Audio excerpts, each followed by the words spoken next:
Toto and the basket of fruit. There was only one train a week, and it came on a Sunday.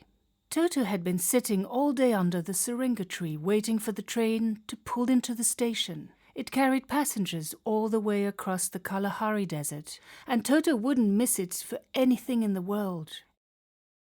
It only stopped a few minutes in the little village of Plumtree, just long enough for him to sell his mother's fruit, which he carried in a large basket on his head.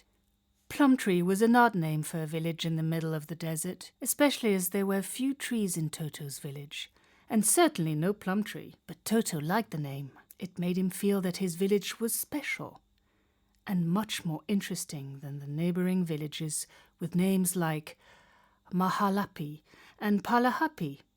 In fact, the only tree which stood next to the station and gave shade to the waiting passengers was the syringa tree. Toto was by no means a passenger. He had never even left his own village, let alone been on a train. Toto had more important business to attend to, for today was the day that, if he sold his mother's fruit and returned with a pocket full of coins, his mother would allow him to buy a bottle of Coca-Cola from the village store. When the train finally pulled into the station and had come to a standstill, everyone rushed to get a good place under the windows from which to sell their goods. The passengers waved and shouted from their windows, calling out for something they wished to buy: a packet of cigarettes, a cool drink, a wooden carving, or some fruit. Toto's basket boasted a wonderful assortment of guavas and papayas and bananas and passion fruit. He even had a pineapple. An old lady leaning out of the window waved at him. She wanted the pineapple. He tried to pass it up to her, but either he was too small to reach up to her, or she was too frail to reach down to him. Toto was quick to run down to the end of the carriage and up the steps, balancing his basket on one hand. Inside the carriage, he pushed his way through, holding his basket high above his head. The old lady was most grateful to Toto for coming all the way up to her, and gave him an extra coin for his trouble. As Toto thanked her and slipped the coins into his pocket, he realized with horror that the train had shuddered and moved forward. Not by much, but enough for Toto to drop his basket of remaining fruit at the old lady's feet and run for the door. But even as he pushed and shoved his way back, he knew it was too late.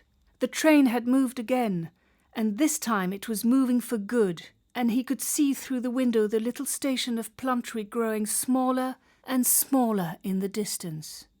This was surely the worst day of his life, he thought. Far from home, headed he knew not where, his fear had been such that he had not known what to do other than hide.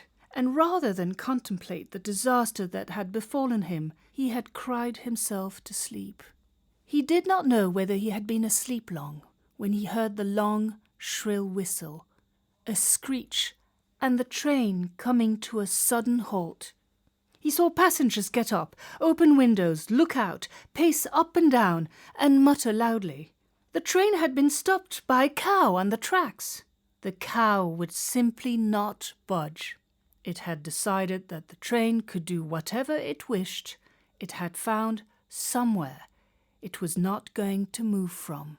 Toto paid little attention to the cow on the tracks. His only thoughts were about how to escape and how he would get home. He knew that if ever there was a time to end this nightmare, it was now. His little heart beat fast as he crawled out from beneath the seat and ran for the door as quickly as his legs could carry him. Just as he reached the door, he noticed his basket on the floor. With one hand he swung the door open, with the other he scooped up his basket and leapt out of the train. Toto landed in a heap at the bottom of a small incline in a cloud of dust. As he got up and brushed himself down, he noticed the controllers striding straight towards him. In a booming voice he asked, "Is this your cow?" Before Toto could even answer, he had been lifted by the scruff of his collar and walked to the head of the train, where the cow stood disdainfully, staring at the small crowd that had gathered around it.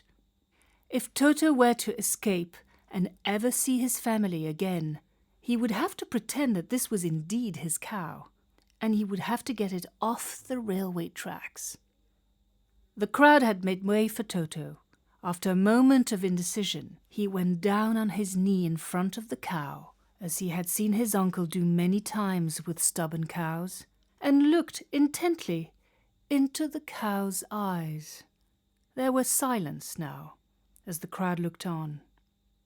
Toto summoned all the patience and calm he could muster, and simply smiled.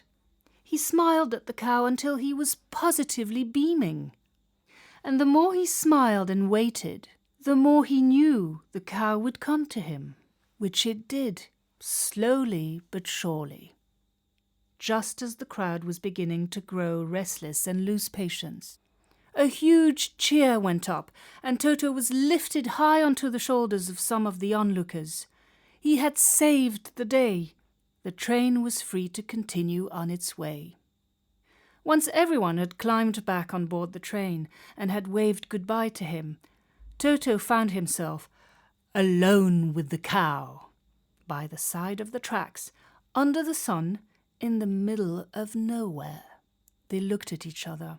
Toto knew there was only one thing to do: follow the railway tracks back to where he had come from, and see if the cow would follow him. And it did, without any hesitation, all the way back to Plumtree. As he walked back into his village, Toto smiled and thought to himself, this is turning into a very good day after all. Not only have I been able to save the day and help the train on its way, I have also acquired a cow, which will bring great wealth to my family. And last but not least, he still had his basket, a pocket full of coins, and a bottle of Coca-Cola to look forward to.